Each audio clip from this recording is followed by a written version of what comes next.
right, so Jamie, everybody on the show, Hellbent Vintage. Jamie, what's up? How long have you been in reselling for?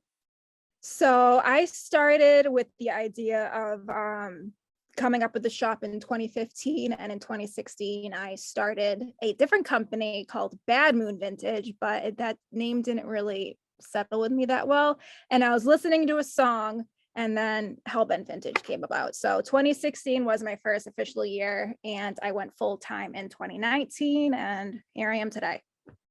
Oh, wow, yeah, 2016 is when I went full time. It's when I quit my job, just like the day after I found the bins. And just Nice, started, nice. I've been, pedal to the metal ever since. But 2016, you started reselling kind of, so you say 2019 you went full time. So in 2016, you were doing part time?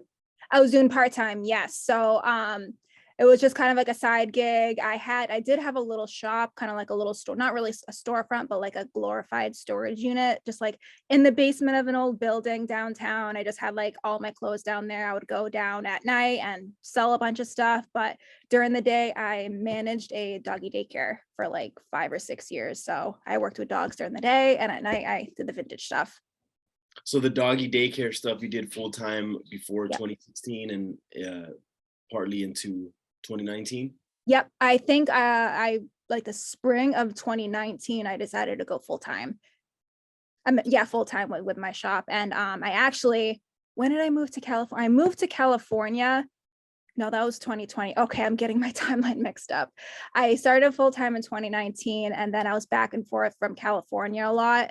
And then in 2020, I moved to Cali for a little bit. Did business out there, but then came back in 2021, back to Mass. Oh, okay. Nice, nice. Yeah. And then, so you've kind of just always been self-employed. Is that your thing? Because you did the doggy daycare, now you're doing this. So I worked for a company for the doggy daycare. I did that for a few years, but I've always wanted to be my own boss. Though I loved working with dogs, just the work environment wasn't really the best for me. And I unfortunately have like a lot of health issues. So it was always been super difficult for me to hold down a full-time job without getting in trouble with my boss if I called out too much and yada yada yada. So it's always been my dream since pretty much I was in school to be my own boss, because Isn't it just like crazy? Isn't it crazy when you're out of that situation, how you're just like, man, it's wild that I used to have to ask for time off. it is insane. Like everybody should have the right, if they're sick or if they don't feel good, they shouldn't be scared of their boss to call them and be like, yo, I'm sick, I can't come in. And then be like, oh no, you have to come in, there's nobody to cover for you. Like, the fuck am I supposed to do? I'm friggin' sick. I can't work. Well, am I going to give it to everybody else? No. And especially like working with the dogs, you have to be 100% aware of what you're doing for safety reasons too. Because if you can't get up in to like a second to stop a dog fight or talk to a customer or be outside for 7, 8, 9 hours a day and 20-degree temperatures, then that's you can't function. It's dangerous at that point. So it's always been my dream to be self-employed. So if I wake up one morning, if I don't feel good, be like, I'm staying in bed. I ain't doing shit today, and nobody can tell me otherwise. Yeah, totally. But with that comes, the luxury of being able to take a day off whenever you want comes the hard work that goes into the days that you are working, harder Yeah. than usual. Yes, it's funny because though people are always like, oh, you could take days off whenever you want, you can travel for work. And I tell them, I never really truly have a day off, because even though I might be relaxing for a little bit, I'm on my phone talking to customers. I'm looking up estate sales. I'm looking through eBay, trying to find more products. So really, I don't take, there's not one day ever that I have not done business. Never, ever. There's always something I'm doing on my phone or stopping somewhere at a thrift store to get some stuff, but there's never one day I've not thought about business. Yeah, my day off is usually just me acting in the morning like I'm gonna have a day off, but then by noon I realize I've done so many things on my phone and just tended to so many things. Like there's no Uh, day off. I love it. I wouldn't do anything else. I'd rather be working 16 hours doing this stuff, finding products, talking to clients, than working for anybody else. So I love it. It's definitely not work to me. Right. No, you hit it right there. You're right. Uh, Mhm. but I feel like I've also been getting into a situation lately where I want to be at a goal where I do work less, maybe Yeah. giving certain duties to other people, scaling, having people work for me, you know? So like right now I have people that run my website and do my packaging and my listing and stuff. Um, and that's great. You know, that shows me at some point down the line, we're not going to have to be hustle and bustle the way we are right now about our business. And I think that's a part of growing the business, you know? So I'm still working on that. But if somebody's watching this who's already at that stage where they've kind of doled out certain responsibilities of the business, maybe we have someone on the show that to talk about that. Cause that's another thing that this year I want to start looking into is about scaling the business, you know? That is awesome. I'm definitely not at that point yet. I always say I'm a one woman run shit show. I literally do everything. I pack, list, ship, research. It's all me. So I would love the day where I can just give the keys to somebody, be like, go open my shop, go ship out stuff. I haven't gotten there yet, but someday I'll get there. Yeah, same here. So what do you specialize in selling? So my love is anything automotive and anything that has to do with engines, motorcycles, cars, hot rods. That's always been so nostalgic to me. I grew up in the late 90s and early 2000s. My dad had hot rods when I was growing up. He had me in his garage when I was 5 years old doing body panels on Grand Nationals. So that was his whole thing. He loved Dude, the restoring. Grand National is sick. My dad had one when I was a kid, and I remember it. And I have a picture of actually, hang on one second. Wait, I gotta grab it. yeah, grab that. Man, Pops had a Grand National when I was a kid, and he sold it for whatever reason. You know, life happens. And I just, to this day, I still give him crap for it. I'm like, why didn't you keep the Grand National for me? I needed that Grand National. Oh, it's this glare. There is my mom in the Grand National. Wow. It's glare. Oh, there we go. There it is. Sick. So what's the legend of the Grand National? I know it had the Corvette engine in it, right? Oh God. I'm more of a van girl. I know to do body work, but all that like mechanical stuff, I'm not the right person to ask So about. from what I remember, and for those listening, please remind or keep me honest. It's the Buick Grand National is a Buick, but it has a Corvette engine in it, and Okay. they only made like a limited amount, like a crazy limited amount, like I think like 150 of them or something like Yeah, that. they're a pretty rare car. So Yeah. that I know, and just like the price of them have been going friggin' through the roof. My dad had two of them, and he was also into Impalas. Like that's my next build, as I want to get a 69 Impala Yeah. and do like kind of like a low rider build on that. But yeah, he had Grand Nationals, Impalas, a few trucks, and for some reason I'm into vans. So I don't know where I came from, but I might be right behind you on vans pretty soon. We were almost gonna get a minivan for the family, this last car that we got, but man, I just think minivans are like they're so spacious, especially once you have a family. It's like, dude, there's no other way to go, you oh, know? it's I was thinking about getting like I have an SUV now that I daily, and it's great for work. It's small, it gets great gas mileage, but I thought about getting just like a Chrysler or like I don't even know what companies make minivans anymore, like a Honda Odyssey or something, like something cheap and old, but I could just fill to the top with shit. But during the summer, I drive a 1987 GMC Vandura boogie van from California. So it's huge, spacious, and I pretty much vent out of it all summer. So Oh, it's that's sick. That's it's sick. definitely like those old GMCs and Chevys. They're freaking bulletproof. They're like Okay, so you're not talking about the family vans. You're talking about the real rad, tough looking vans. the Like, boogie vans, shaggin' wagons, whatever you want to call them. all right, for sure. Yeah, you're gonna have to send me a picture of it so we can include it right here on the episode. Definitely. Yeah, so that's great. So since you started in 2019 going full time, what was the game like for you then? What was your MO when it came to getting your business out there and selling? So 20s, like around 2016, there wasn't a lot of people doing this. Instagram had a great algorithm. Everything was chronological at the time. You didn't really have to pay to boost ads that much. And that's really the time I started growing.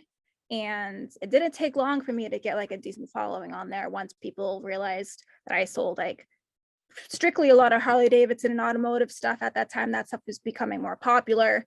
And it was just, it was fantastic. Those were the golden years. And once pandemic hit, then a lot of people started getting into the business, but people had the time to look through Instagram, constantly scrolling, and they had extra money to spend too. So pretty much during that time, so many businesses popped up, started growing. And once 2021 hit and the algorithm changed, then that kind of changed everything. Yeah, because it used to be just very organic, right? And you say chronological, meaning like things would pop up on the feed uh, at the time that they were posted. So like you would Yeah. see in order of whoever you follow and the order that they were posting stuff. That's how you would see things. And That's what I mean by chronological. And I think I really don't remember when Instagram changed it to be not like that, but now I could go in and see posts from like a week ago and I'm like, why am I seeing posts from a week ago? I want to see stuff that my friend posted a few minutes ago. So back in the day, that's when everybody had the most views. That's pretty much the algorithm that everybody loved. yeah, I wonder when they introduced that algorithm. I know for sure I've always heard about people talking about algorithm this, algorithm that, but my approach to that was like just post a bunch of stuff.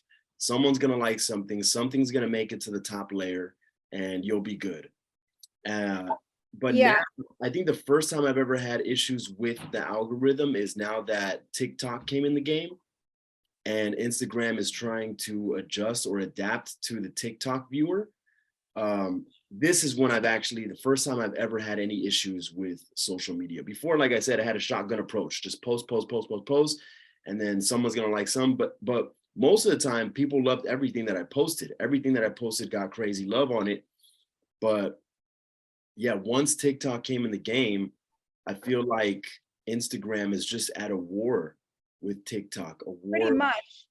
a Instagram war. is not owned by TikTok, and a lot of people don't realize that. They think all the social medias are owned by the same people, but Facebook owns Instagram, but Instagram does not own TikTok. So they're constantly butting heads and trying to be one above one another. But as of right now, from my research, I could be wrong, like correct me if I'm wrong, Instagram still has more monthly users than TikTok. I could be wrong, but I looked at it a few times and it's close, but Instagram still has more users than TikTok, though that is probably rapidly going to change. So once TikTok got popular in 2020, started getting more popular in 2021, Instagram changed their algorithm to be strictly more about reels. I could go on my phone right now and just go through my feed. I would see maybe 1 or 2 pictures and 30 reels. And I'm like, I don't want to see reels. I'm on Facebook. I'm on Instagram, not on TikTok. So it's crazy. There was a huge outcry in early 2021, especially by Kim Kardashian and Kylie Jenner with make Instagram like Instagram again and not like TikTok. There was a huge movement on that. And though Instagram did retaliate, not really retaliate, but come back and be like, okay, we'll change it back to more like Instagram how it used to be and make more pictures more prevalent again.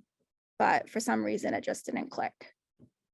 Yeah, so the way I see it is Instagram's at a war with TikTok because you see it all the time. Apps will rise and kill off another app. You know, you see the death of Vine and probably countless others that I can't even remember anymore because they're forgotten into oblivion. Snapchat's another one that kind of died out. Yeah, Snapchat is dying. Yep. Instagram was a big bully coming through and picking up features from other apps and then kind of making the other app that it took the idea from obsolete. So I think that Instagram is finding itself kind of in the hot seat right now in competition with TikTok. So TikTok came and changed the game. And what happens is like, I forgot what war it is. There's these pair of Levi's that they don't have metal on them. So they don't have metal rivets. There was like a period of time when they stopped putting metal rivets and using any metal zippers, like any kind of metal was prohibited to use because they needed all the metal for the war. I don't know if it's World War I or World War II. I forget which one it is. One of the world wars. Yep. one of the world wars. And it was pretty much like the whole country had to ration. We all had to fight, even if the Americans weren't on the front line or on the battlefield. Here at home, we were making sacrifices, right, for the war. And I feel like that's what's going on with us as Instagram users. We're having to make sacrifices for this war that Instagram is at with TikTok. And it's kind of given me a perspective where it's like, okay, so yeah, this sucks. You know, I wish that right now it feels like my 100,000 follower profile that I've worked years to build amounts to nothing, because they're not even going to show my people my stuff in the order that I'm posting it. But at the same time, this is kind of the war that we're at. This is the sacrifice that I have to make, and it's better than not having Instagram at all, and I have to go full TikTok. What do you think about that? So there is a reason, and one of my friends sent me a video of another podcast that I was watching, and this is a huge reason why Instagram doesn't show your content to your followers. So if you have 100,000 followers, or say an account has like 2 million followers, that's 2 million people that are going to see your content. Now, if you think about it, how many viewers watch the Super Bowl? Millions. And how much does it cost to get a 30-second Super Bowl commercial? Millions. So Instagram is pretty much giving out free marketing to social media accounts to those millions of people, and they realize they're losing money. And then they could also realize that you're selling posts to companies, be like, oh, you give me this much money and I'll post on my feed, kind of like how a lot of like celebrities do it. So they're realizing, oh, we're going to limit that. Oh, excuse me, you're going to choke. We're going to limit that. So only maybe 5% of your followers see your stuff. But if you pay to boost your posts, then you'll get more coverage. But that's, I think, and nobody ever thinks of that. I didn't even realize before until I saw that video. I didn't think of that either. Where did you see that at? Oh, let me find the account. Was it like one of these Instagram coaches? No, I don't even think it was an Instagram coach. Yeah, but that's nuts. Because I mean, look, it makes sense. It 100% makes sense, because they're pretty much giving out free marketing to people. Yeah, and then what are they going to do? They're like, what are you going to do? Are you going to get off the app because you think it's not fair? It's like they kind of got us by the balls, so to speak. You know what I mean? Got us by the balls. We have the followers. We know people are looking at our account, but be like, why are we going to show 100,000 people your content when for free? So they're limiting the amount of people looking at your stuff unless you pay them. Never even thought about that. So have you tried boosting ads and paying for? See, the thing is, like, a lot of the stuff that I post isn't necessarily to sell. A lot of it is just like fun stuff that I do with, but I guess they're categorizing everything now. Now it's like, oh, this is educational, this is entertaining content, but it all builds towards your brand.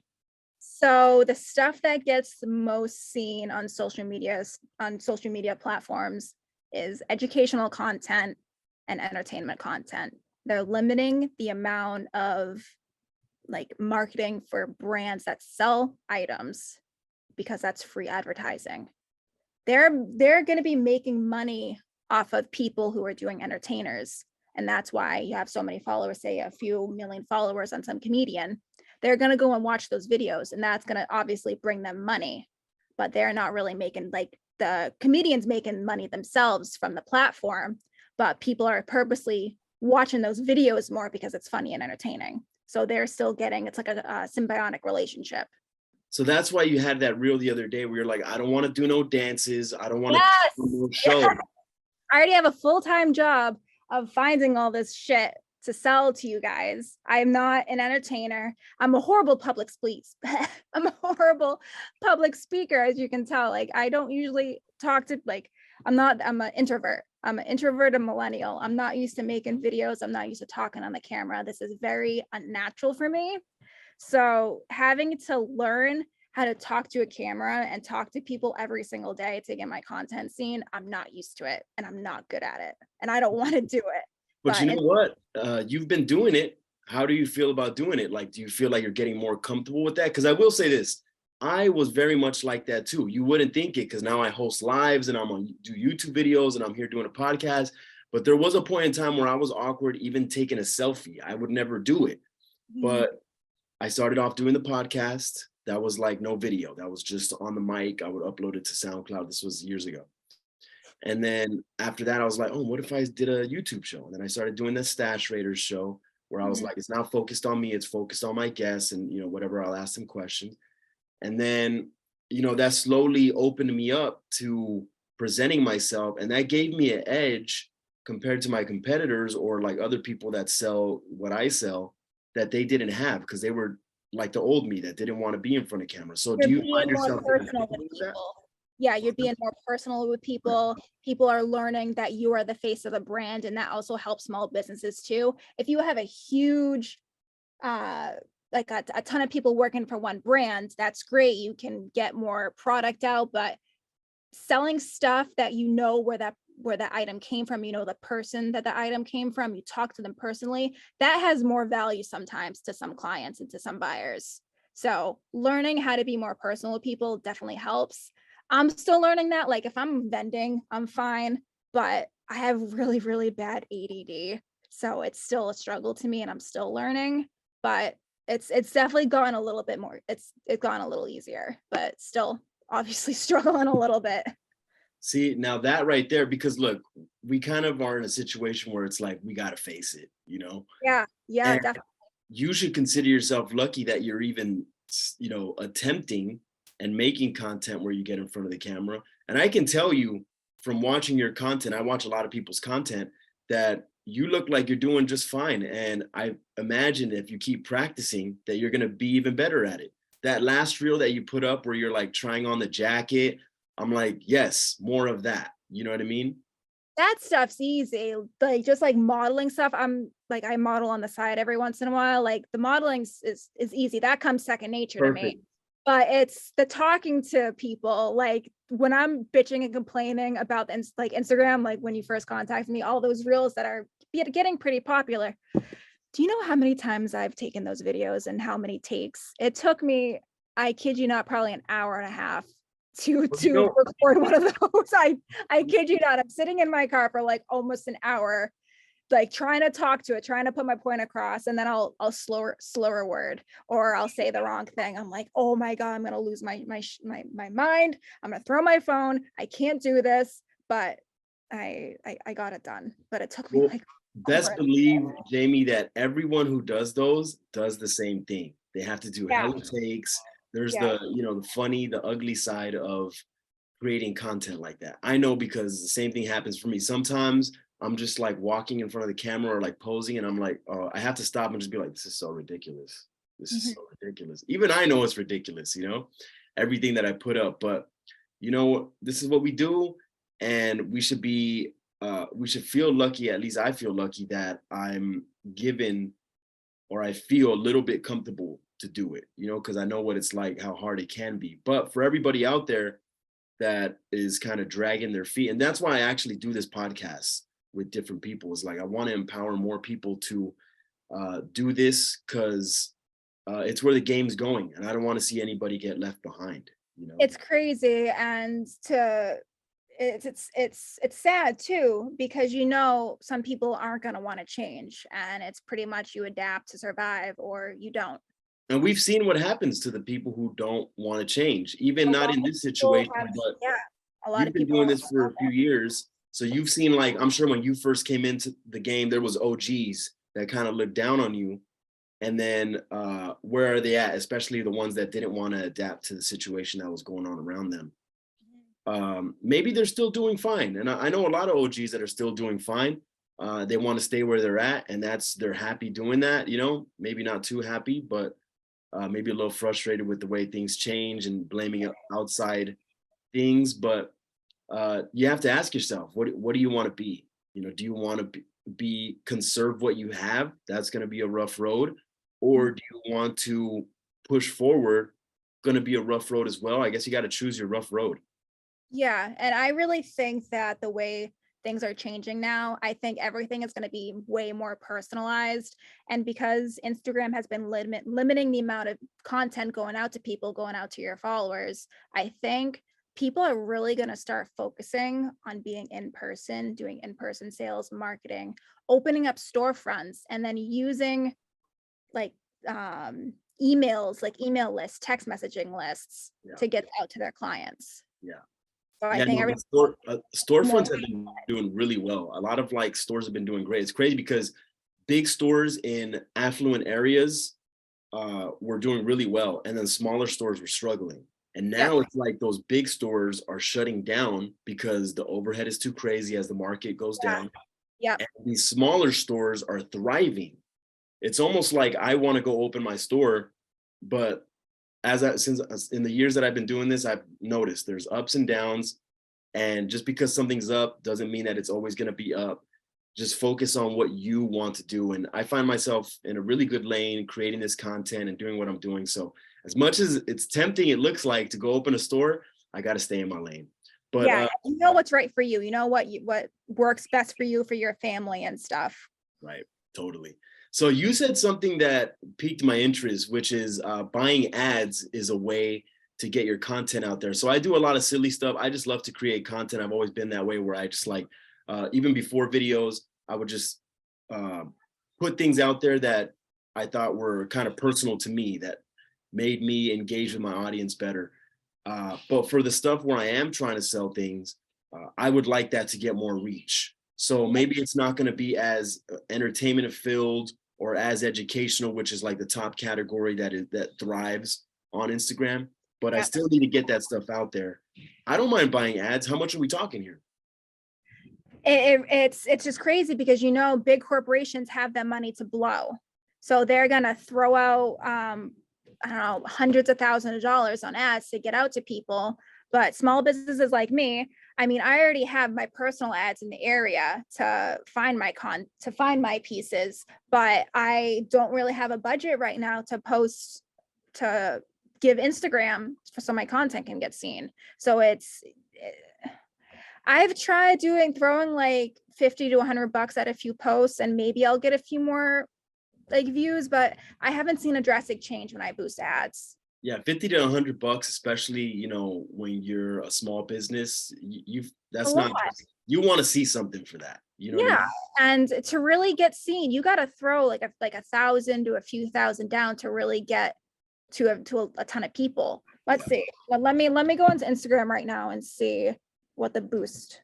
Let me see. Let me find a thing to boost. Okay, so maybe because you see it all the time, people giving classes on how to buy ads, or, you know, always gaining a new skill is never going to hurt. So maybe we look into how to buy ads. So maybe that's something I'm going to start looking into. If some people have the budget, some people don't. It's just pretty much what person has the most money to put into it. And I think it's kind of unfair if you have fire stuff and you're really good at your job at finding stuff, but you have to pay Instagram to get that stuff out. So it's maybe good for people who have like money in the bank. They have stuff that they can use. They have an actual marketing budget, but people are just starting out, that they don't have that luxury. Right. Here we go. Next duration. Okay, so if I had a $5 budget for 6 days, that's $30. It's gonna reach an estimated population of 3,300 to 8,600. Now that's not that much. So if I think the most I can do $30,000 over 30 days. So if you paid, that's the most you can do on Instagram, is $30,000 for a 30-day post. That's going to reach an estimated 2.6 million to 6.9 million. So it's whoever has the bigger pockets are going to reach the most people. And that's why big corporations like Shein and Forever 21, actually Forever 21 isn't doing as good as they used to, but Shein though, they're freaking blowing up because they're with inflation and people don't have the money that they used to spend. Right. And Shein being so cheap, people buy so much of it. And then they but guys, that stuff is cheap. You're buying it for a lower cost, and then the shit just goes bad on you after one wear. The shit goes bad, and where was it made? Who made And it? right. And there's a bigger, negative effect as well of what you don't see, like she's saying about where it's made, who it's affecting negatively. Yeah. But I picked up some pants from Jaded, which is kind of like a Shein. I found out later. I thought they were just like some small brand that I ended up buying some pants from. But dude, let me tell you, I wore those pants one time and then randomly they got these two stains on the front that I don't know where they're from, but not even the Awesome takes it out. All the little like functional like straps and stuff just wilted up, curled up. And after that, I was like, they were some parachute pants. And I was like, man, I love these pants, but these things are trash now.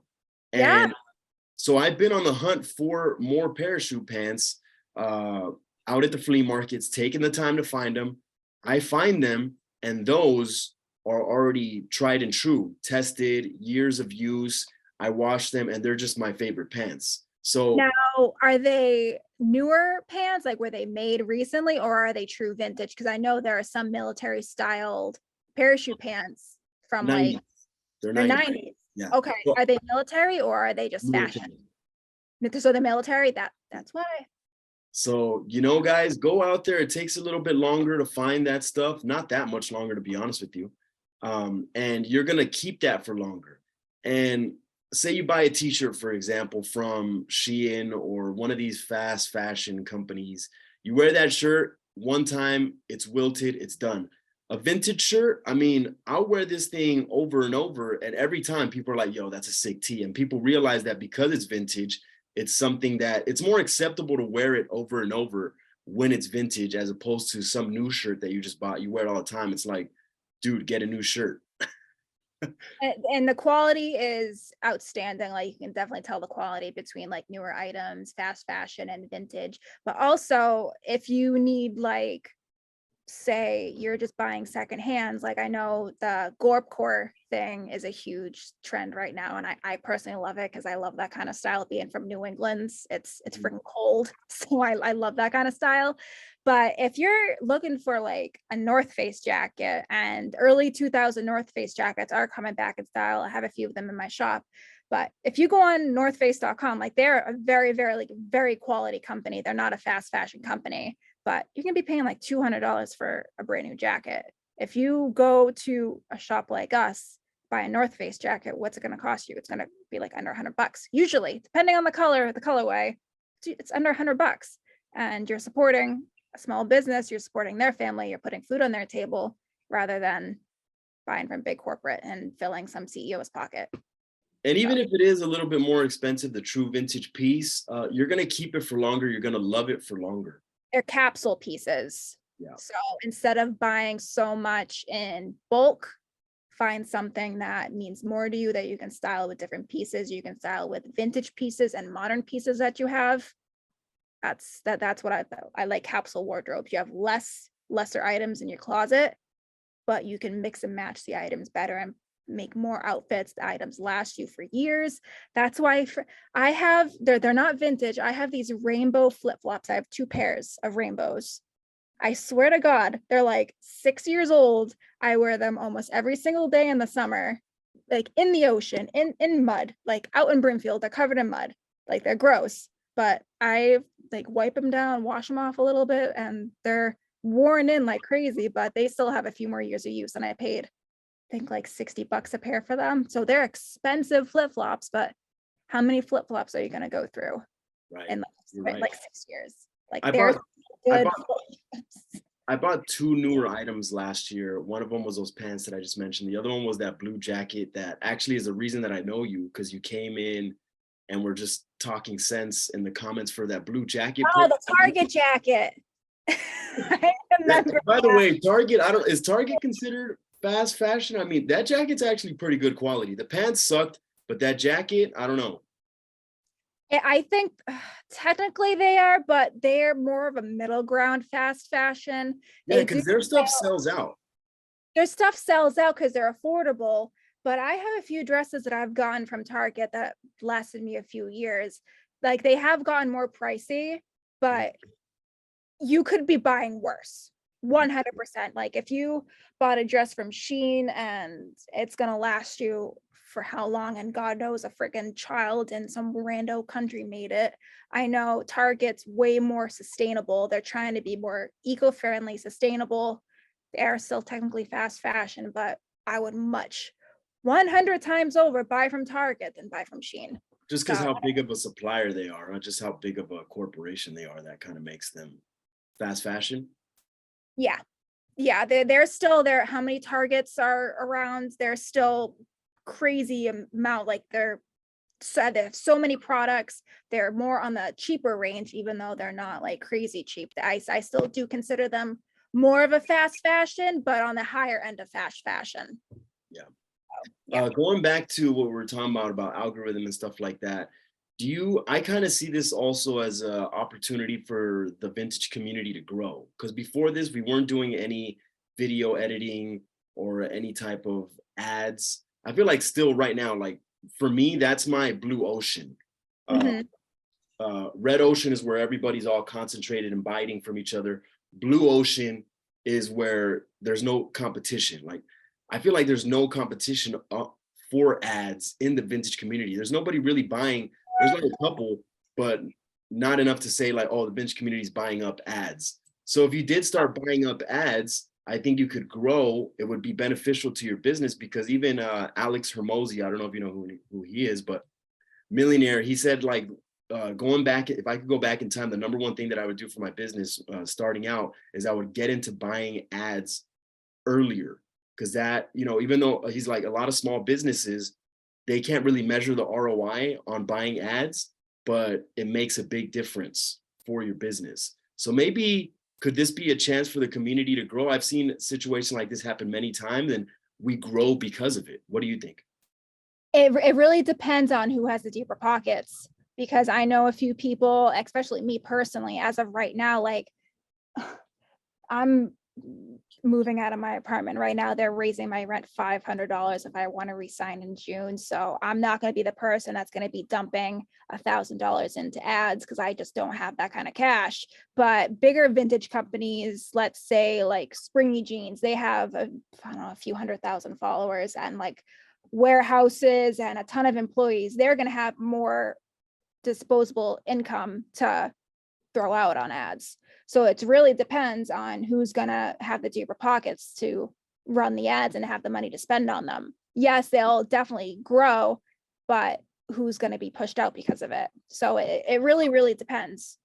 It could go both ways. Right. But what I've also found with vintage is that people have their different niches. So they Yeah. have their niche. So if you have your curation, we're not all the same type of vintage, all Oh, competing with each other, you know? Even if we sell similar items, we're still different because of our curation. So that's what I love about having my own shop. I'm not gonna sell shit that I don't think is cool. Like I'm gonna leave frilly dresses, like more formal wear stuff on the shelves for like somebody else that wants to buy it for their more formal shop. But all the distressed jeans and stuff like that, that's up my alley. And then I know some people who do more like they do sterling silver and Navajo jewelries. So that's what I love about the vintage community. They sell stuff that's nostalgic to them. So I sell stuff that like more car related stuff, like my Suburban shirt. And you sell stuff. You sell a ton of music T-shirts. What did you grow up with? What was your favorite music growing up? I've listened to everything. So you'll see Yeah. me Okay. posting all kind of different stuff. Yeah. So that's what I love about the vintage community so much is everybody has their own niche. So you are right. We're not really competing. Like some people are competing with some other people, but it's everybody really has their own thing. Yeah. So I've come up with a plan so far just from talking to you. I'm gonna start looking into buying ads. I'm not gonna blow the bank on ads, but I'm gonna start putting in minimum, a little bit here and It there, helps. and also learning what's the strategy for buying ads. Cause I know I see that a lot too. Yeah, there are like some posts you should boost and some posts you shouldn't, and you have to figure out what post is going to do best. If it's going to be I don't know if you can boost reels. I definitely have to look into that. I haven't done a lot of research with like boosting and ads and stuff, but definitely going to have to figure out exactly what kind of post is going to be best to be boosted. Something that's more visual and going to be kind of like the creamier crop of your t-shirts, not just like, oh, this is a cute flannel, I'll boost this. You got to post the best t-shirts that you have that's going to catch somebody's eye. Right, that represents your brand. I feel that. Yes. Yep. So for me, it's like I just find that this is an opportunity for me to grow. Yeah. Making content, video content, never thought of it before. I was never editing anything before. I actually had a short fuse when it comes to editing. I was like, I don't want to do this. I'd have somebody else do it for me, for like YouTube videos and stuff. And now I find myself editing. I actually, this is kind of embarrassing, but this injury right now on my wrist, I went to go see the joint specialist, and they said this is from being on my phone.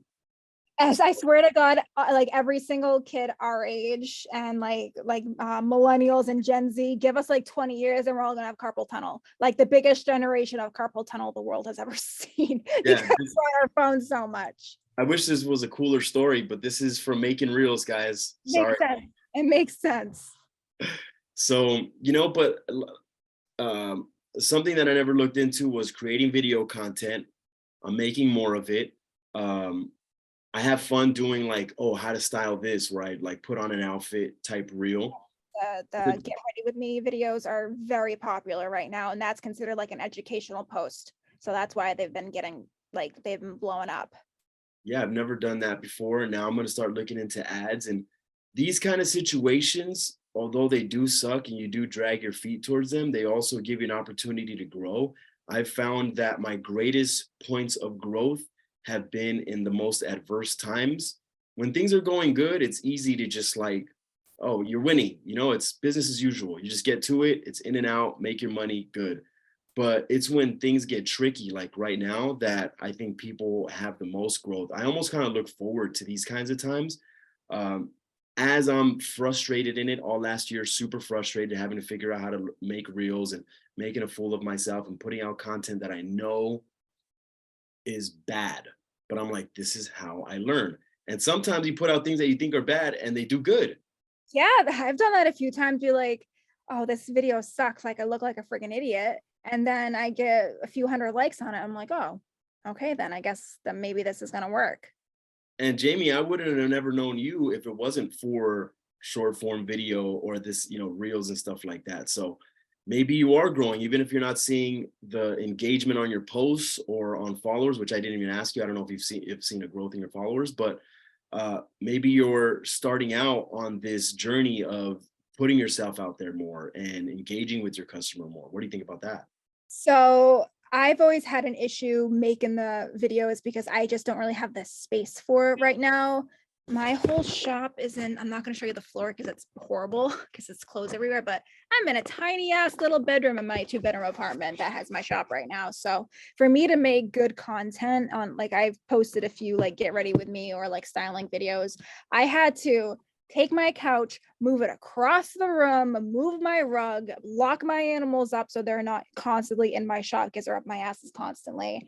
But it's just my layout right now isn't the best at making content, but hopefully because I'm getting out of this arrangement that I have right now in this apartment and hopefully getting back into my old shop, I'm gonna have the most perfect space. The lighting's gonna be great. I'm gonna have a wide open space that's visually, aesthetically pleasing, that I'm gonna be shooting content constantly. So definitely, if that does happen, I will definitely see myself growing this summer with doing more videos. That's awesome. I'm looking forward to seeing more of your work. Going forward, what do you wish would happen with Instagram and versus what do you think might actually happen and how are you going to deal with that? I wanted to go back to the way it was. I want to see all the posts my friends make. I want to see like the stuff, like pictures. I want Instagram just to be pictures again. Like, yeah, I do like making little videos every once in a while, but if I want to do that, I'll go on TikTok. Like that's what. Question, hot take for you. Yeah. Now that reels are here, have you ever stopped to say, you know what? I kind of do like video format. If as much, if not a little bit more than the static posts of just a photo. It depends on what. It depends on what. Now I love. And we hate reels. So if we're kind of like, okay, I kind of like reels now. Imagine what most people are thinking. Depends on the context. It depends on the content. Like if my friend found like a giant stack of Harley t-shirts, I want to see everything folded and presented nice in a nice lay flat that's so aesthetically pleasing, rather than like holding them up on a video or doing something on a video, unless you're like I follow a few accounts. There's one account that I really have been enjoying lately. They're called Aged Ivy, and Dude, they I love Aged Ivy. Okay, love them okay, so we're much. following. I feel like we're all looking at the same accounts that are doing really well. Springy They're Jeans, killing it. Aged Ivy, Twofold B, and Yep. Unsound Rags, killing it. I love those kind of posts. Yes. The lay flat, but their reels that they do, I don't it's give a shit. I kind of dropped like that. the same thing. Yeah. It's the lay flats and the showing not No, what not they're doing is they're taking their photos and then making a video out of their photos and then making reels out of that. It's genius. yes. So actually some of these reels, they are like just little snippets. They'll take photos, but I think that they'll take like a few second little video of it and then make it into reels. But I love that layout. I love looking at the items, pairing it with different items, having everything like in an industrial setting. That's eye candy to me. I love it. I love more basics like the cargo jeans, the hoodies. I'm Love. like, dude, I need to get a nice cold concrete slab at the house somewhere. Ah! With My the old shop has like the most amazing hardwood floors and white walls and these giant, huge windows that just let all the light in.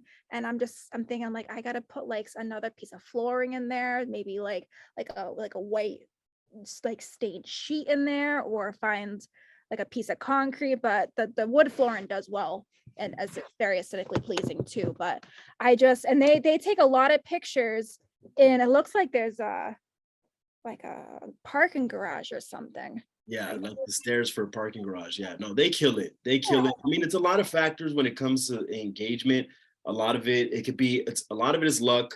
A lot of it, especially for a new account. I've seen so many new accounts grow in this follower period of like 20,000, or it depends. It could be in different stages where people just get a lot of love. I know that they're like a local store that's in a college, so I know they get a lot of love for that.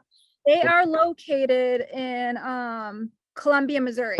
Yeah. So I would say, guys, just stay consistent. I know I say this every video. Also, I want to reference my podcast with Dakota Matthew. He was like, dude, I don't have all the crazy setup. He's like, I have one ring light and I just act out scenes with myself. A lot of it is practicality as well, guys. People want to see you and you just being you, not necessarily you being like Aged Ivy. I take inspiration because I love that. I have fun recreating and taking inspiration from different creators, but I feel like I'm right now at a point where I'm trying to figure out what my thing is. And as long as you're having fun with that, like try to have fun with that. I said in a post earlier this week to my subscribers that sometimes you got to just turn your brain off. Just like when you have a 9 to 5 and you're working for your boss, and you go in, you go through the motions, you get to your lunch break, go and do more mindless work, you get off work. Kind of do that for yourself as a self-employed person, where you get rid of the self-doubt, you get rid of all the second guessing, the imposter thoughts that you have about yourself, and just do what you got to do. Turn that off. It's easier said than done, but turn that off, get the work done, post it. I've had that so much lately. I've had times I'd be like, I'm failing as a business. I'm gonna quit. I'm gonna have to go back to a 9 to 5. But growth hurts. Growth freaking hurts. And you just have to make yourself a schedule. Don't stop sleeping in. Freaking go to the gym, eat well, have a strict schedule. Be like, I'm gonna go picking from All that feeds into each other. It's a whole cycle too. Yeah. Make it into a full-time job. Yeah, no, going to the gym for me is so important because it's like you focus so much on your work and you're strong at work, but you need to switch your brain to focus on something else. It helps you other than just being stuck on one thing. It's like it's like you cramp up on when you focus on one thing. When you take time to focus on something else, like for example, fitness, it really is a stress reliever. You guys know me. You're I can't advocate very for big into that more. fitness. Yep. When you take care of your body, everything else is gonna take care of itself too. But you gotta always take care of yourself first. I've definitely struggled with that in the past. I have a lot of health issues, but I've tried but trying to be more consistent going to the gym. And I can guarantee you I feel so much better about myself going to the gym than on days when I don't go to the gym. So it's definitely take care of yourself and you're gonna do way, way better. Yourself always comes first.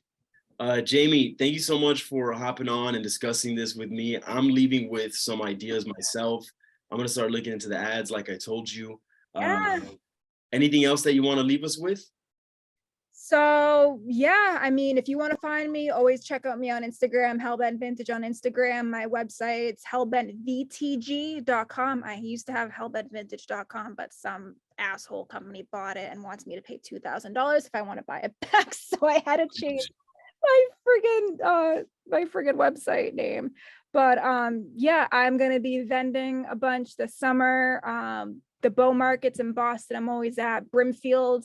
I'm gonna be at Brimfield, and definitely follow my account to see where my schedule is gonna be. And thank you so much for having me. No Definitely. sweat, Jamie. Thanks for coming on. Have a great weekend, and Yeah, looking forward to seeing more of your content. thank you so much. Yeah, yeah. All right. Have a great one.